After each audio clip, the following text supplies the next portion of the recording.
Blood was dripping from the kitchen table, slow and thick, like it did not want to fall.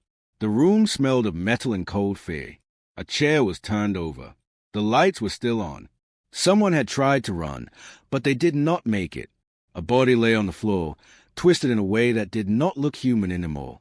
Eyes stared at the ceiling, wide open, frozen in shock. The mouth was half open, like it wanted to scream but never got the chance. Deep marks covered the arms, as if the person had fought with everything they had. Outside, red and blue lights flashed across the walls. Sirens screamed in the distance, getting closer every second. And then, right as a shadow moved near the back door, everything went dark. No one saw who it was. No one knew why it happened. And this gruesome murder would never be forgotten. But this is not where the story truly begins. It began weeks earlier, in a quiet town where people smiled at each other and believed bad things only happened on the news. The town was called Maple Grove. It was a kind of place where kids rode bikes until sunset and neighbors waved from their porches. People trusted each other here. Doors were sometimes left unlocked. Everyone thought they were safe. Ethan Miller lived in a small blue house at the edge of town. He was 14 years old, skinny, with messy brown hair and kind eyes. Ethan believed the world could be better if people were just nicer to one another.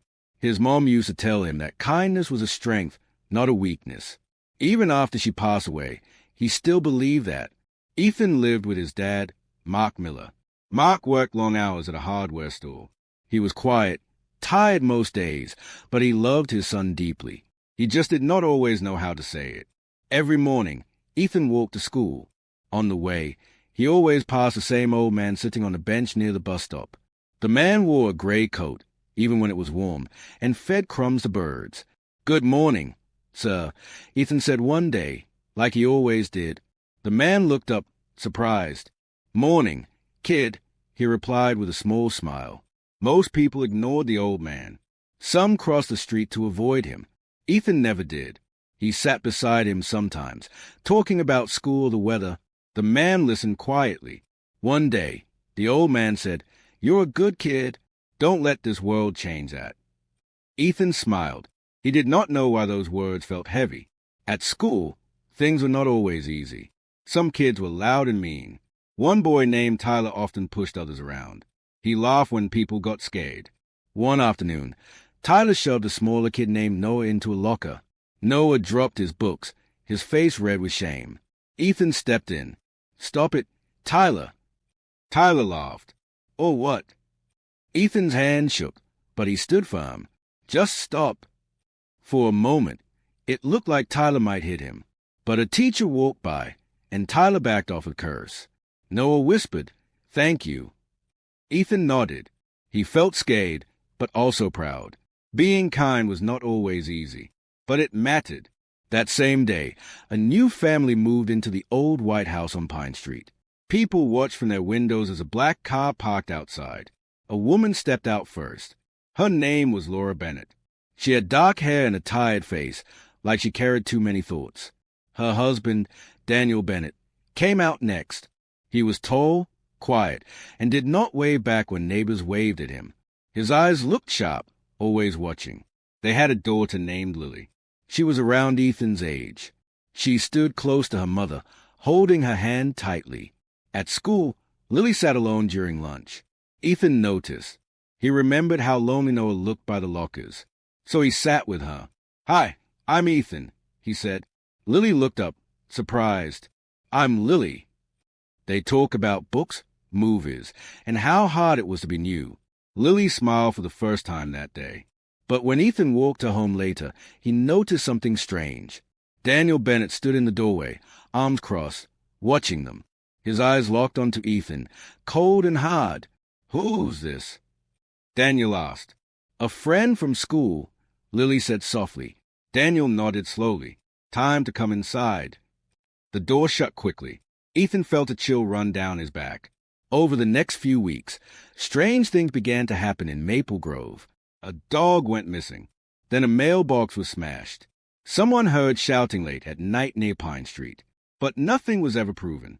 People shrugged it off. Probably kids messing around, they said. Ethan did not feel right about it. One evening, Lily showed up at school with a bruise on her arm. She said she fell, but her eyes told a different story. Are you okay? Ethan asked quietly. She hesitated, then nodded. I'm fine. He wanted to say more, but the bell rang. That night, Ethan could not sleep. He thought about Lily, about the old man on the bench, about how kindness sometimes meant speaking up. The next day, he saw something that made his heart race. As he passed Pine Street, he saw Daniel Bennett arguing with someone inside the house. The curtains were open just a little. Daniel's face was red with anger. He slammed his fist on the table. Then the curtain snapped shut. Ethan ran home, breathing hard. He told his dad what he saw. Mark listened, worried. Some people carry storms inside them, Mark said. But you did the right thing telling me. For a few days, things seemed calm again. Too calm. Then came the night of the storm. Rain fell hard. Thunder shook the windows. The power flickered on and off. Ethan was doing homework when he heard a scream. It came from Pine Street. His heart pounded. He grabbed his jacket and ran outside, rain soaking his clothes. Lights were on in the Bennett house. Shadows moved wildly behind the windows. Another scream. Ethan froze. Then everything went quiet. The police arrived minutes later. Neighbors gathered, whispering. No one knew what happened. The Bennett's house went dark. The next morning, news spread fast. There had been a murder, a gruesome one. People said the scene was too terrible to describe, that the walls were stained, that the victim had tried to escape. But no one said who did it. No one said why. And as Ethan stood at the edge of the crowd, staring at the house on Pine Street, he realized something with a deep, sinking fear. This was only the beginning, because whatever happened in that house was not done yet, and the storm inside Maple Grove had just begun to rise. The rain had stopped, but the air still felt heavy, like the town was holding its breath. Yellow tape wrapped around the Bennett house on Pine Street. Police cars lined the road. Neighbors stood behind fences and trees, whispering to each other. Some cried. Some stared in silence. No one smiled. Ethan stood beside his dad, Mark, near the sidewalk. Mark kept a hand on Ethan's shoulder, firm but gentle, like he was afraid Ethan might disappear if he let go. Stay close to me, Mark said softly. Ethan nodded, his eyes locked on the front door of the house. 2 police officers carried out a black bag. It was long, too long. A woman in the crowd covered her mouth and turned away. Someone else whispered, "That's him. That's Daniel." Ethan's stomach twisted. Daniel Bennett was dead. The words did not feel real. Daniel had been scary, angry, but dead, murdered. Ethan's mind flashed back to the kitchen table, the turned chair, the blood dripping slowly like it did not want to leave. He swallowed hard. "Dad," Ethan whispered, "where's Lily? And her mom?" Mark frowned. "I don't know. The police will take care of them." But Ethan did not feel better. Sheriff Robert Hayes stood near the door, talking to officers. He was a tall man with gray hair and tired eyes. He had lived in Maple Grove his whole life. He knew everyone. That was what scared him most.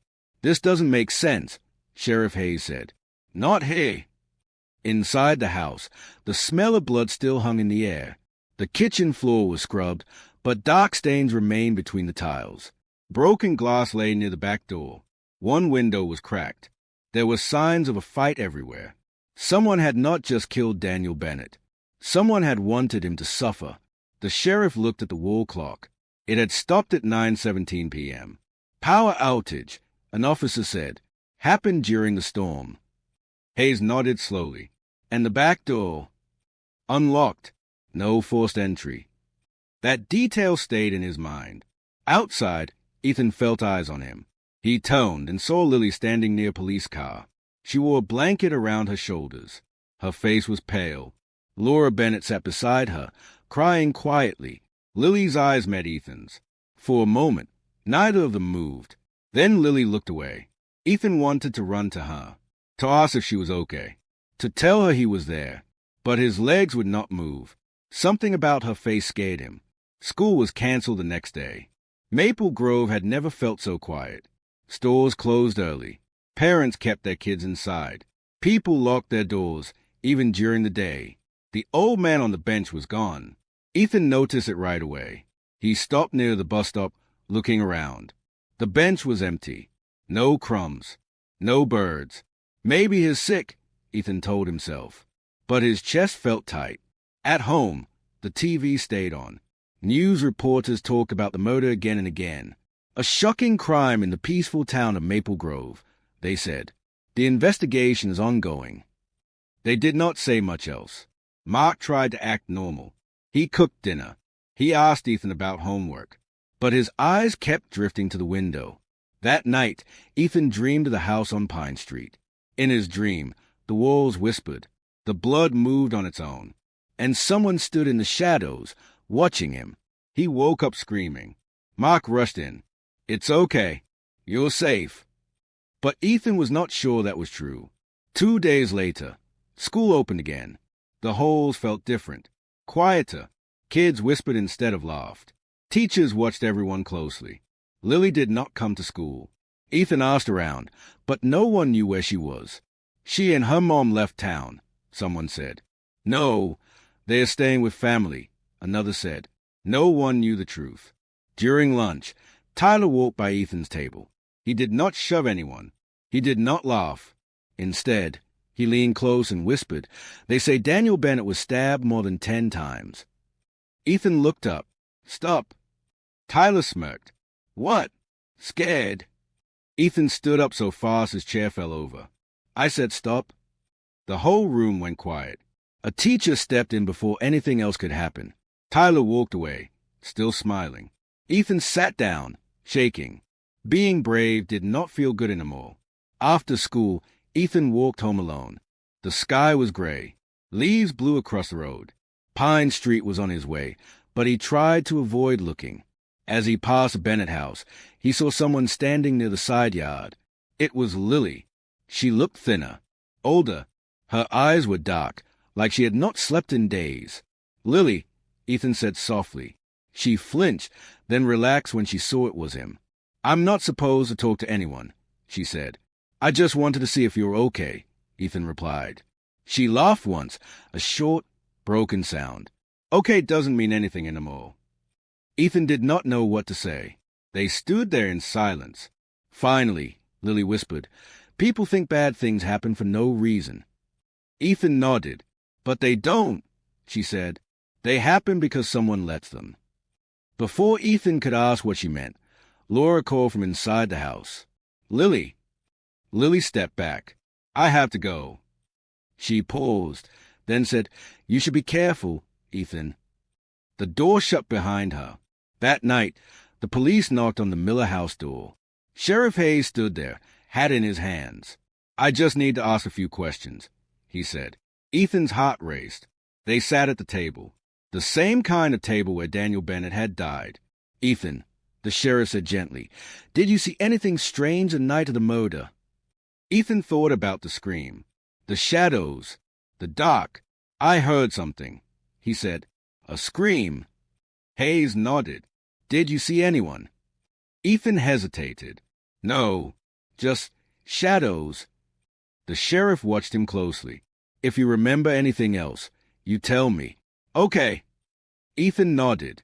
After the sheriff left, Mark sighed deeply. This town isn't what it used to be. Ethan looked at his dad. Do you think they'll catch who did it? Mark paused. I hope so. But his voice did not sound sure. Days passed. No arrest was made. Rumors spread. Some people said Laura did it. Others said someone from outside town came in during the storm. A few whispered that Daniel had enemies. The truth stayed hidden. One evening, Ethan found a note taped to his bedroom window. It was written in shaky letters.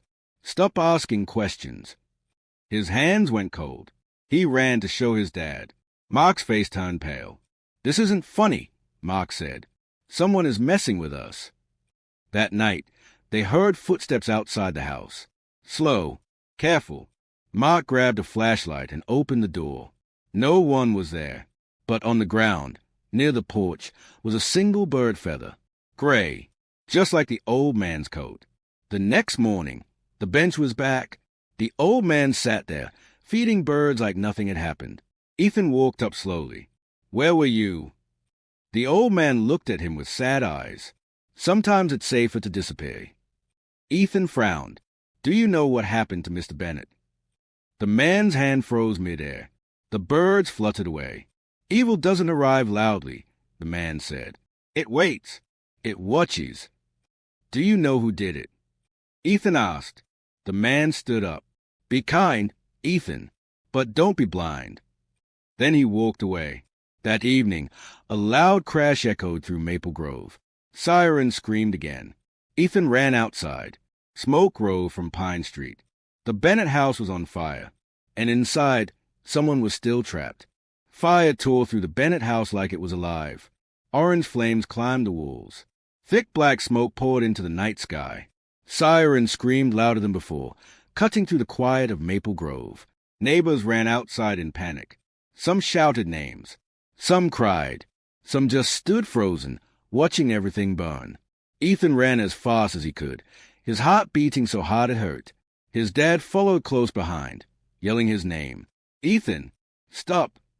But Ethan could not stop. Someone was inside that house. He could feel it. Firefighters rushed in, pulling hoses, shouting orders. Water sprayed against the flames, hissing loudly. Smoke burned Ethan's eyes. He covered his mouth with his sleeve. Lily! Ethan shouted. No answer. A firefighter grabbed him by the arm. Kid, you can't be here. She's inside. Ethan cried. She's inside. The firefighter looked toward the house, then back at Ethan.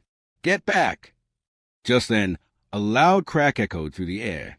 The roof shifted. Everyone back! Someone yelled. The front of the house collapsed inward, sending sparks flying. Ethan dropped to his knees. Minutes felt like hours. Finally, 2 firefighters came out carrying someone. It was Laura Bennett. She was coughing, covered in soot, barely conscious. Paramedics rushed to her side. But where's Lily? Ethan asked anyone who would listen. No one answered. The fire was put out just before midnight. The house was ruined, black and broken, empty. Lily was not found. The town fell into shock again. The next day, Maple Grove felt broken. News trucks returned. Cameras pointed at the burned house. Reporters spoke in serious voices. Another disturbing event connected to last week's murder, they said. People were scared now. Doors were locked. Lights stayed on all night. Parents walked their kids to school. Lily Bennett was missing. Ethan sat in his room, staring at the wall. His head hurt. His chest felt tight. What if she's dead? He whispered. Mark sat beside him. Don't think like that. But what if someone took her? Ethan said, Oh, what if? Mark held up his hand. Enough. We'll let the police handle this. But Ethan knew something was wrong. Sheriff Hayes came to school later that day. He spoke to every class. If you see anything strange, you tell an adult right away, he said. We will find Lily. But his eyes looked tired, afraid. After school, Ethan walked past the burned house. The smell of smoke still filled the air. Ash covered the ground like dirty snow. He noticed something near the back fence. A small silver bracelet. He recognized it right away. It was Lily's. Ethan picked it up carefully. His hand shook. She was here, he whispered. He ran to the sheriff's office. I found this, Ethan said, holding out the bracelet. Sheriff Hayes' face grew serious. Where did you find it? Behind the house. The sheriff nodded slowly. You did the right thing. But when Ethan left, he felt worse, not better. That night, Ethan could not sleep. Around 2 a.m., he heard a sound. Tap, tap, tap. It was coming from his window. Ethan sat up, heart racing. Tap, tap.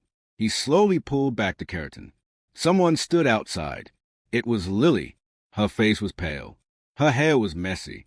Her eyes looked empty. Lily. Ethan whispered, opening the window. Where were you? She climbed inside without a sound. They're watching, she whispered. Who? Ethan asked. She shook her head. I can't say. Are you hurt? He asked. She lifted her sleeve. Bruises covered her arm. Ethan felt sick. We need to tell my dad, he said. No. Lily grabbed his wrist. Her grip was strong. If you tell anyone, more people will die. Ethan froze. What do you mean? He asked. Lily's eyes filled with tears. My dad wasn't the first. A loud noise came from downstairs. Footsteps. Mark's voice. Ethan. Lily backed away. I have to go. Wait. Ethan said. Where will you go? She climbed back out the window. Be kind, she whispered, but don't trust everyone. Then she was gone. Ethan ran downstairs. Dad, he said, breathing fast. Lily was here. Mark stared at him. Ethan, there was no one. Ethan felt cold all over. The next morning, police searched the area again. No sign of Lily. Ethan kept quiet. His head was full of questions and fear. At school, Tyler was gone. No one knew why. During lunch, Noah sat with Ethan. People are saying scary stuff, Noah said quietly. They say someone in town is doing this. Someone we know. Ethan nodded. That afternoon, the old man on the bench was back again. Ethan walked over. You knew, Ethan said, didn't you? The old man looked at him. I knew something bad was coming. Who are you? Ethan asked. The man smiled sadly. Someone who waited too long to speak once. Ethan felt angry. People are getting hurt. The man stood up. Then you must speak now. Before Ethan could ask more, a loud scream echoed from down the street. People ran. Ethan ran too. A police car was parked near the grocery store. Its lights were on. On the ground lay Sheriff Hayes. Blood spread beneath him. His eyes were open, and someone had written words on the wall behind him in red paint. Remember. The town screamed, and Ethan realized the truth was closer than he ever imagined. People screamed when they saw Sheriff Hayes lying on the ground. Some ran toward him. Others ran away. Someone shouted for an ambulance. Red and blue lights flashed again, painting the street in colors that no longer felt safe. Ethan stood frozen. The sheriff's eyes were open, staring at nothing. Blood spread across the cold pavement. The word remember was painted on the wall behind him, messy and dripping, like it had been written in anger. Mark grabbed Ethan and pulled him back. Don't look, he said. But Ethan had already seen enough. This was no accident. This was a message. Paramedics arrived quickly, but it did not take long. Sheriff Hayes was gone. The man who promised to keep Maple Grove safe was dead, and now the town had no one to trust. The next day felt unreal. School was closed again. Police from nearby towns filled the streets. Helicopters flew overhead. Officers knocked on doors and asked questions. Maple Grove was no longer quiet. People whispered one name over and over. Who's next? At home, Mark locked every door and window. He checked them twice, then 3 times. We're staying inside, he said. No arguments. Ethan nodded, but his mind was far away. He kept thinking about Lily. She had come to his room. She had warned him. She had said Daniel was not the first. Not the first. That thought scared him more than anything else. That afternoon, Ethan noticed something outside. The old man was sitting on the bench again, like nothing had changed. Ethan put on his shoes before his dad could stop him. Ethan, Mark called. Where are you going? I'll be right back, Ethan said. He ran to the bench. You said you waited too long once, Ethan said. What did you mean? The old man sighed. I lived in a town like this before. Quiet, friendly, until people started getting hurt. Ethan's chest tightened. Did someone there do this too? The man nodded slowly. One person, but many looked away. Who are you? Ethan asked again. My name is Thomas Reed, the man said. I was a teacher. Why are you here? Ethan asked. Thomas looked toward Pine Street. Because evil repeats itself when no one stops it. Ethan swallowed. Lily came to my house. Thomas's eyes widened just a little. She's alive. Yes, Ethan said. She said more people would die if I told anyone. Thomas closed his eyes. Then it's already worse than I feared. Before Ethan could ask more, a police car slowed nearby. Thomas stood up quickly. Be careful, Ethan, he said. Kindness is good. but silence can kill. Then he walked away again. That night, Ethan barely ate. Mark noticed. You haven't been yourself, Mark said. Ethan wanted to tell him everything. About Lily, about Thomas, about the warning. But Lily's words echoed in his mind. If you tell anyone, more people will die. So he stayed quiet. Later, as Ethan lay in bed, his phone buzzed. A message from an unknown number. You should have listened. His hands shook. Another message followed. Come alone if you want answers. A location was sent. The old playground near the woods. Ethan's heart pounded so loud he was sure his dad could hear it. This was a mistake. But what if it wasn't? What if this was the only way to stop it? He thought about Lily's bruises. About Sheriff Hayes. About the word on the wall. Remember. Ethan quietly got dressed. He opened his window and climbed out just like Lily had done. The night air was cold. The moon was hidden behind clouds. The playground was dark when he arrived. The swings creaked in the wind. Leaves crunched under his shoes. Hello, Ethan whispered. A figure stepped out from behind the slide. It was Tyler. Ethan's stomach dropped. You? Tyler smiled, but it did not reach his eyes. Did you really think I was just a bully? What do you want? Ethan asked. Tyler walked closer. I want you to understand. Understand what? Ethan said. That people like us see things others don't, Tyler said. Your kindness makes you weak, but it also makes you useful. Ethan took a step back. Where's Lily? Tyler's smile faded. Safe. For now. Did you kill Sheriff Hayes? Ethan asked, his voice shaking. Tyler laughed. No, but I know who did. Who? Ethan asked. Tyler leaned in. Ask your father. Ethan felt like the ground moved under him. My dad, he whispered. Tyler's eyes sparkled with something dark. People hide secrets best from the ones they love. Before Ethan could react, a loud snap echoed from the woods.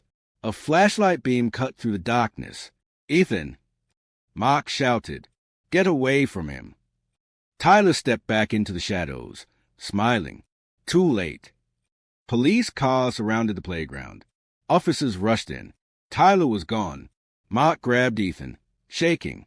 What were you thinking? Ethan could not speak. His head was spinning. At home, Mark sat Ethan down. You're not leaving this house again, he said. Ever. Ethan stared at his hands. Dad, do you know something about all this? Mark froze. For a second, his face showed something Ethan had never seen before. Fear. What did he say to you? Mark asked quietly. Ethan looked up. He said to ask you. Silence filled the room. Mark stood up and walked to the window. He looked outside for a long time. Then he spoke. Years ago, Mark said slowly, before you were born, I lived in another town. Ethan's heart raced. There was a man there, Mark continued. He hurt people, and no one stopped him. I thought leaving would fix everything.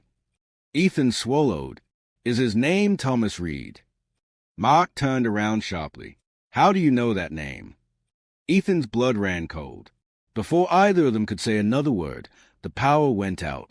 The house went dark, and somewhere inside, a door creaked open. The house was completely dark. No lights, no sound, just a quiet hum of fear filling every corner. Ethan's heart hammered in his chest. He could hear his own breathing, fast and shallow. The door creaked again, slow and careful, like someone wanted to be heard. Dad! Ethan whispered. No answer. Dad! He said louder.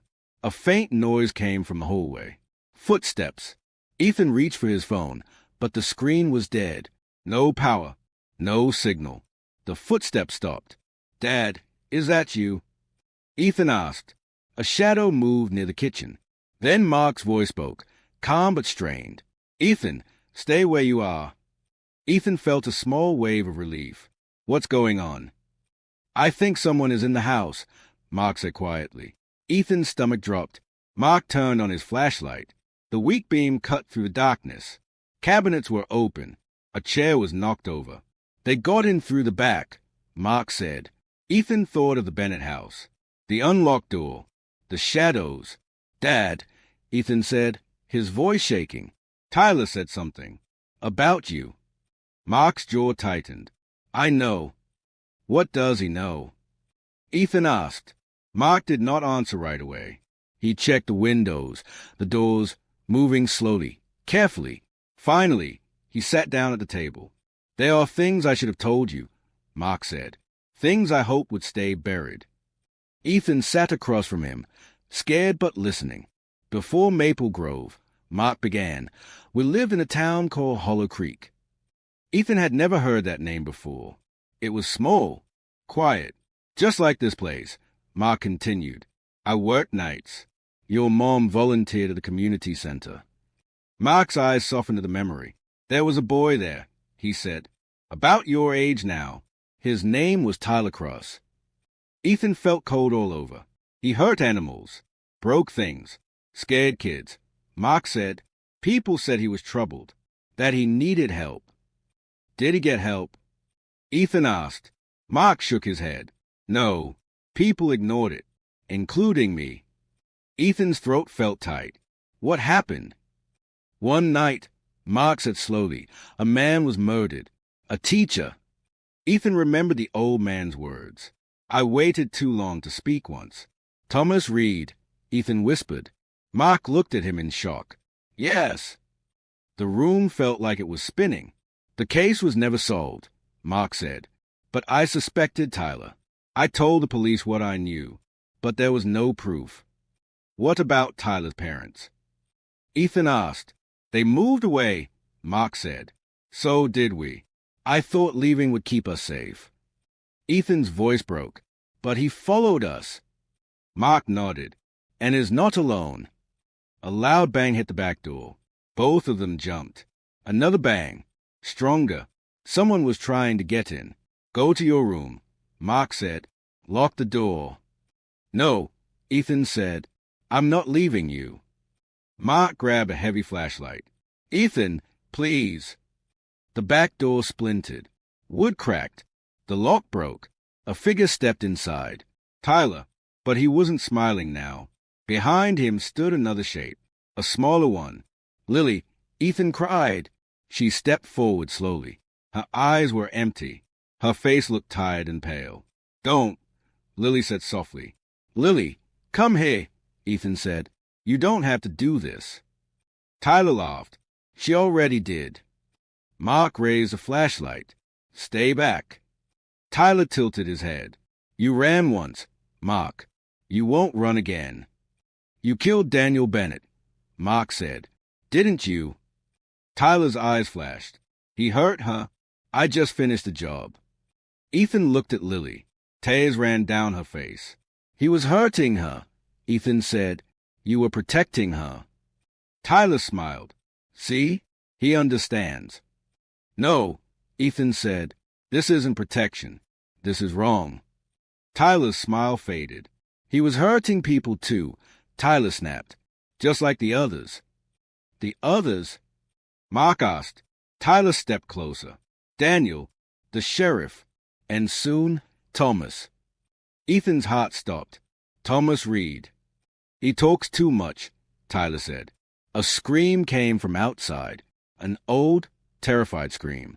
Ethan knew that voice. Thomas. Ethan shouted. Tyler turned toward the door. Lily, stay. Lily looked at Ethan one last time. I'm sorry. Tyler ran back into the night. Mark grabbed his phone. The power was back. I'm calling the police, he said. Ethan ran outside. The scream came again from the direction of the bus stop. Ethan ran faster than he ever had. The bench was empty. Thomas lay on the ground near the road. Blood stained his coat. Birds scattered into the night sky. Ethan fell to his knees. No, no. Thomas looked at him, eyes fading. Did I wait too long? Thomas whispered. No. Ethan cried. You spoke. You tried. Thomas smiled weakly. Then remember this. Kindness must be brave. His hand went still. Sirens filled the air again. Tyler was gone. Lily was gone. And now Ethan knew the truth. This was not one murder. It was a chain. And it was not over yet. The police came too late. Again, red and blue lights filled the street near the bus stop. Officers pushed people back. Paramedics tried, but everyone already knew. Thomas Reed was gone.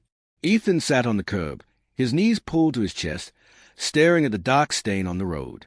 The birds had returned to the trees, silent now, like they understood something terrible had happened. Mark stood behind him, hands on Ethan's shoulders, shaking. "I should have spoken sooner," Mark whispered. "I should have stopped this years ago." Ethan did not answer.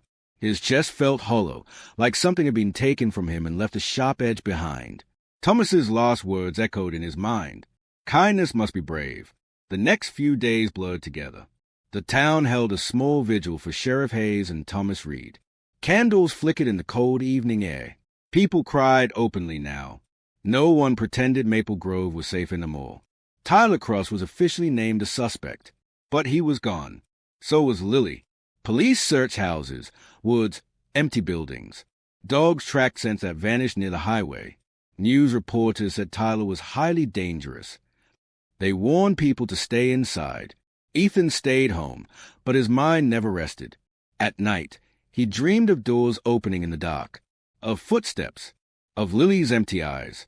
One morning, a letter arrived, no return address. Mark opened it carefully. Inside was a single piece of paper. 3 words were written in thick black ink. "You remember now." Mark's hands trembled. "They are watching us," Ethan said quietly. Mark nodded. "And they want something." "What?" Ethan asked. Mark looked at him with pain in his eyes. "They want the truth." Out loud. Later that day, Mark sat Ethan down. "There's more," Mark said. "Something I never told the police." Ethan leaned forward. "What?" "In Hollow Creek," Mark said, "there were other kids like Tyler, kids who followed him, listened to him." Ethan's stomach tightened. "Like Lily?" "Yes," Mark said, "but Lily wasn't born then." "Oh, at least I don't think so." Ethan frowned. "What do you mean?" Mark hesitated. "Tyler used to talk about building a family. Not by blood, by pain." Ethan felt sick. That night, Ethan could not sleep. Around 1 a.m., his phone buzzed. A message from the same unknown number. "Meet me or she dies." A photo followed. Lily.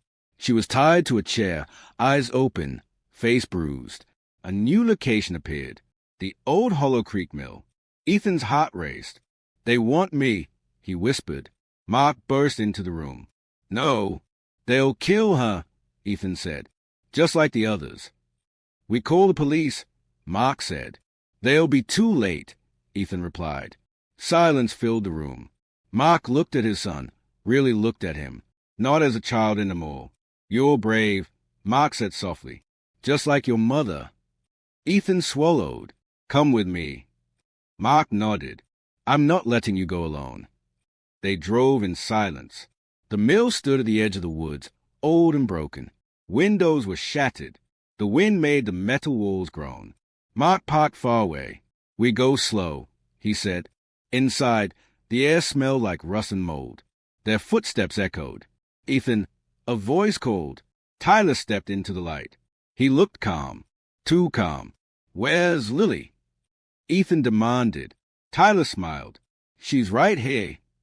Lily was pushed forward from the shadows. She stumbled, almost falling. Ethan ran to her, but Tyler raised a hand. "Stop," Tyler said. "One more step, and she bleeds." Ethan froze. "Why are you doing this?" Ethan asked. "Why all of it?" Tyler's smile vanished. "Because no one stopped it when it started." "You're hurting people who didn't do anything," Ethan said. Tyler laughed. "Everyone does something. They just pretend they don't." Mark stepped forward. "This ends tonight." Tyler looked at him. "It ended years ago. You just ran." Tyler turned to Lily. "Tell him." Lily's voice shook. "My father, he found Tyler online. He learned from him."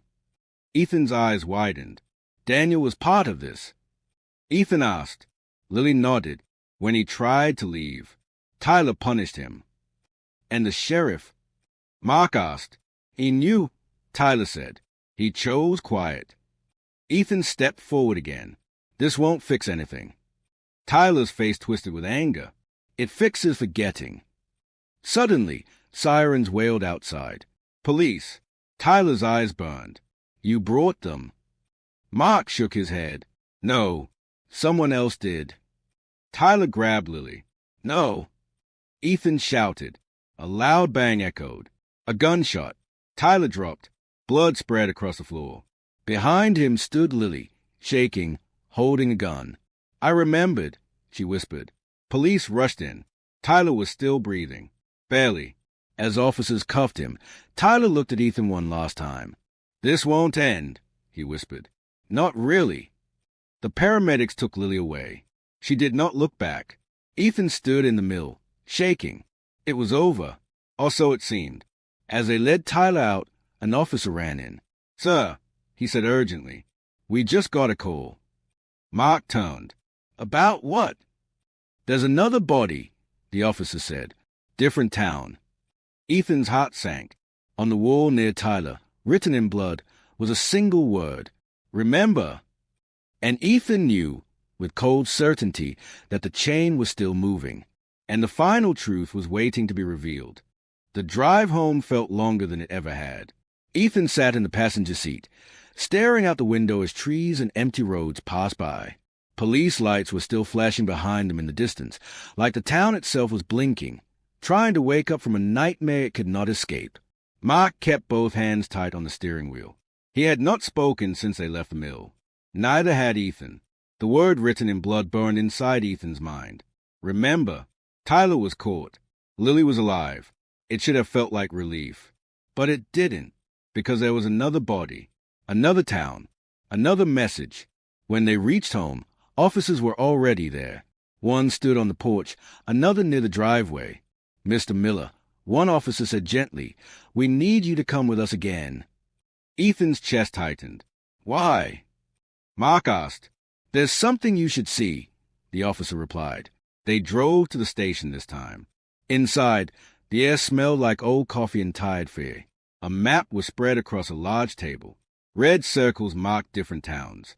Hollow Creek, Maple Grove, and now, another one. This body was found 2 hours ago, the officer said. A man named Aaron Blake, social worker, used to work with troubled youth. Ethan felt a chill. Cause of death? Mark asked. Stab wounds, the officer said, and a message. The officer slid a photo across the table. Ethan's stomach dropped. On a concrete wall behind the body, written in dark red, were the words, We are many. Silence filled the room. Sheriff Hayes was gone. Thomas was gone. Now this. This doesn't make sense, Mark said. Tyler was at the mill. The officer nodded, which means he didn't act alone. Ethan remembered Mark's words. A family, not by blood, by pain. How many? Ethan whispered. The officer did not answer. Later that night, Ethan lay in bed, wide awake. The house was quiet, but he no longer trusted quiet. He thought about Lily. She had pulled the trigger. She had stopped Tyler, but she had also been part of it. A victim and a weapon at the same time.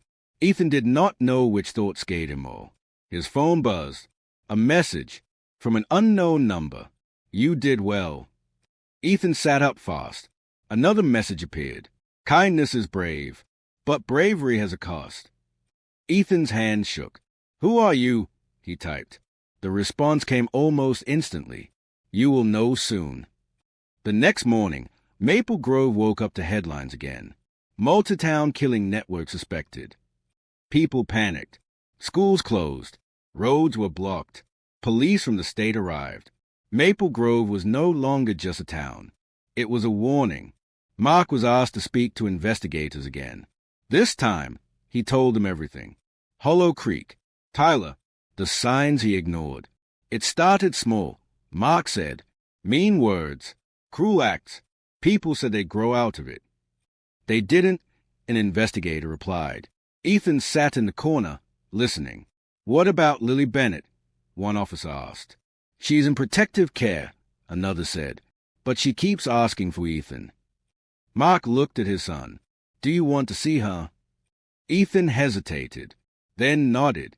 The room where Lily stayed was white and quiet. A guard stood outside. Lily sat on the bed, staring at her hands. When she saw Ethan, her eyes filled with tears. I didn't want to be like him, she said immediately. I swear. I know, Ethan replied. They taught me, she said. Online, quietly. They said hurting bad people made us good. Ethan swallowed. Who's they? Lily shook her head. I never saw faces. Only words. Orders. Do you know how many? Ethan asked. She whispered, more than Tyler. Ethan felt the ground shift under him. They are still out there, Lily said, and now they know you. Ethan left the room feeling colder than before. That night, Mark packed a bag. We might have to leave, he said. Ethan looked at him. Run again. Mark's shoulders dropped. I don't know what else to do. Ethan thought of Thomas, of the bench, of the birds. Silence can kill. No, Ethan said quietly. We stay. Mark looked at him. Ethan. If we leave, it happens again somewhere else, Ethan said, just like before. Mark closed his eyes. You're right, he said. The next day, Ethan did something that scared him more than anything else. He spoke. With permission from the police, Ethan wrote a statement about kindness, about ignoring signs, about how monsters don't always look like monsters. It was shared online, then on the news. People listened. Some cried. Some got angry. Some recognized names, faces. Tips started coming in. Accounts were traced. Messages linked. The network began to crack. But cracks don't mean collapse. One evening, as the sun set, Ethan walked to the bus stop. The bench was empty. For the first time, he wished it wasn't. He sat down anyway. Birds landed nearby. Ethan closed his eyes. I remember, he whispered. Behind him, footsteps sounded softly. Ethan opened his eyes. A shadow stretched across the ground. A voice spoke, calm and familiar. Remembering is only the first step. Ethan stood slowly, heart racing. He turned around and realized the story was not finished at all.